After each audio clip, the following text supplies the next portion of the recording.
So about a year ago, I bought this camera, which originally came out in 2012. The camera in question is the Sony RX100 Mk. If you want the full list of specs and all the other basic stuff about this camera, then I suggest you watch the video that I made a year ago, but in this shorter video I will just go over what makes this camera so great going into 2024 and why I will be also keeping this in my pocket for this year also. First, let's go over the pros of this camera. So the first pro is just the size of this camera.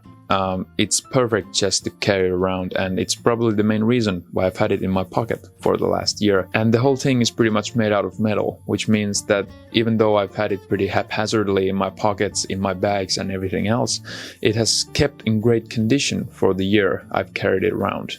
Another great aspect which makes this camera so durable is the long battery life. I bought this camera pre-owned, so I don't even know if my batteries were in perfect condition, but I've only had to load the camera for like, let's say 5 times this year. So that's long how it lasts if you just shoot photos like when walking or whatever.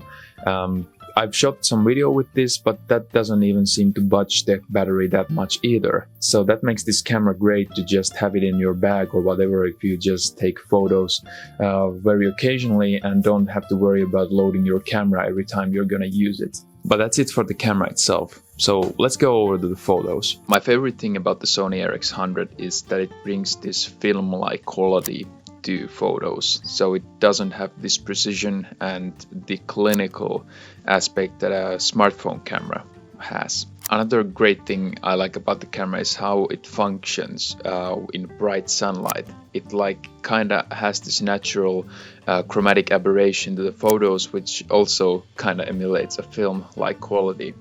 And the camera is great for taking action snapshots just in the moment, which is good for street photography.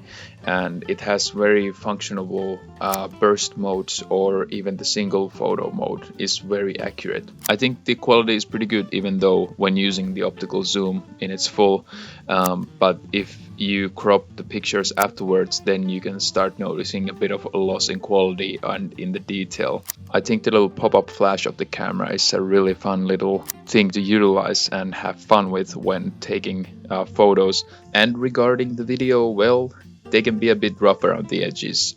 There's a lot of grain also, but to my mind, I think it brings back this home video type of aesthetic with like a film camera or something like that. But it's fun to experiment with that also if you get tired of shooting just photos. But of course, there's no such thing as a perfect camera, and this camera coming from 2012, well, it leaves some things to be desired.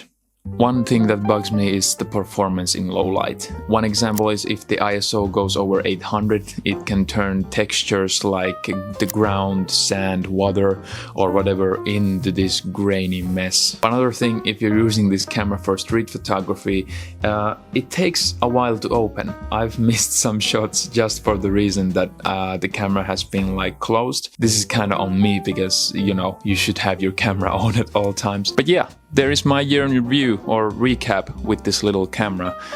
If you want to see more photos taken with this, you can visit my gallery site, which is linked in the description. And if you have any questions regarding the Sony RX100, I'm glad to answer them in the comments. Thanks for watching, and let's hope this camera makes it into 2025 and I get to make another video like this. But until then, let's say 2012 again.